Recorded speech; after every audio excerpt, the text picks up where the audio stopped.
Hey guys, welcome back to the channel. So today we got a '06 CLS Mercedes behind me, and we are going to be replacing the transmission connector plug.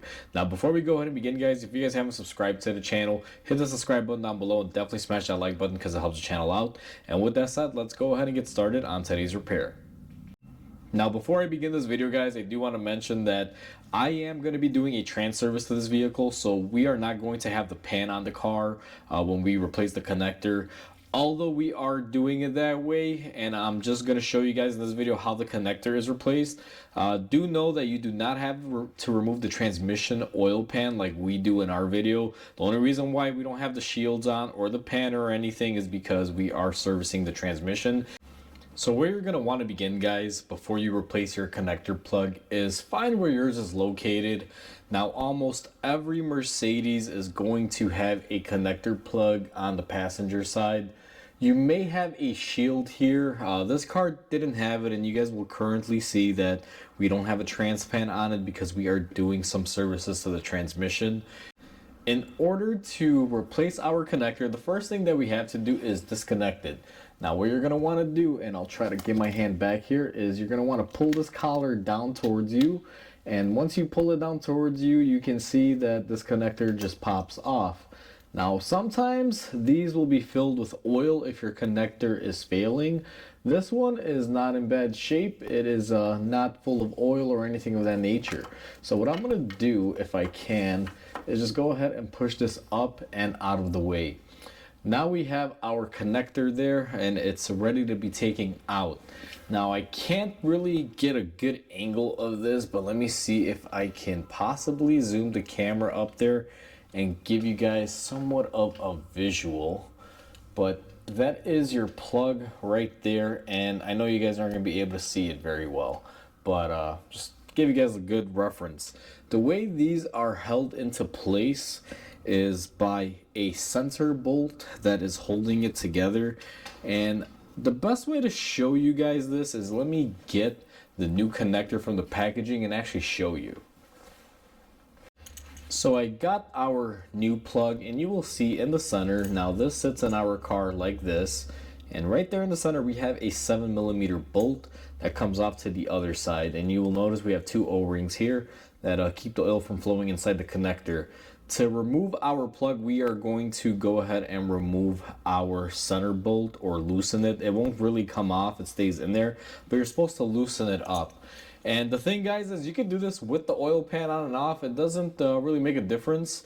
The only reason why our oil pan is off is because we are doing a service. So what I'm gonna do is take a 1/4-inch ratchet with a 7mm and a slight adapter, and we're just going to come in here and feel for our 7mm bolt. Now sometimes it's really difficult because you can't really see it, so you gotta feel around for it. And we got it, so we're gonna go ahead and just loosen this up. Should not be on there really tight, unless someone has replaced it and really went crazy with it. Should be able to get it off fairly easy. So I'm just spinning it off, and that should be really loose right there. I'm gonna go ahead and put my ratchet out of the way and get it out of my hands. And now that it's loose, what you should be able to do is come in here and you should be able to get this off. Now in the off chance that it doesn't come off very easily, you may need to grab yourself a pry bar. And what I simply do with the pry bar is I'll just come in here and try to get in at an angle and try to see if we can just pop it off. Now you will see some oil is coming out because we are disrupting this thing, but typically if you just pull straight out like that, you should be able to get your old connector off. And you guys will see here's our old connector. Now notice one thing, one of the O-rings stayed in there. Make sure you're looking up at the bore and verify that that O-ring fully came out. Now ours dropped to the ground. I don't know if the camera caught it, but make sure when you pull it out you have two O-rings. And another thing to do is check here in the bore, make sure no O-rings are left. It's kind of like double gasketing an oil filter. You definitely don't want to do that. You'll create a problem where you don't really need a problem.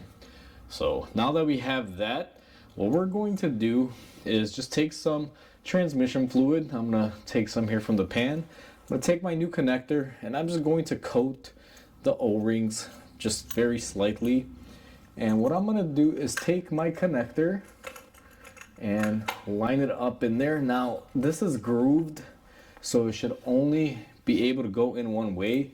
And I'll show you here on the old one. Notice how you have these cutouts here, so you can only really put it in one way. If you put it on backwards, well, that's just not possible, I guess you could say. Now I'm gonna play around with mine here because sometimes they can be a little bit of a pain.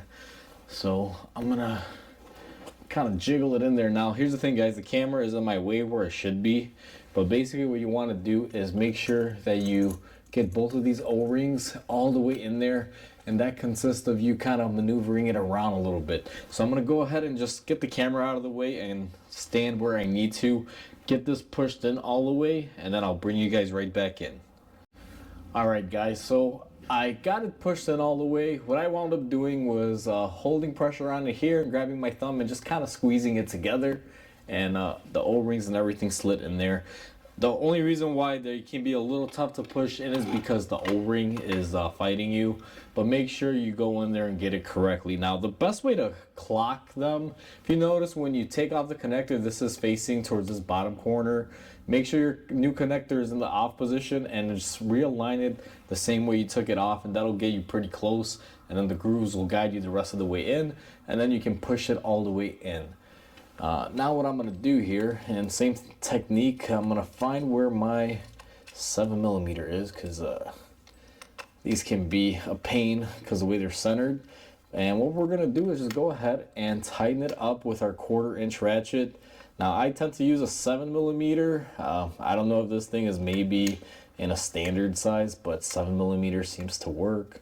And as far as tightening it, very lightly, guys. When you feel some resistance, right there, it's pretty good. We're just gonna go ahead and tighten it up and it's good to go.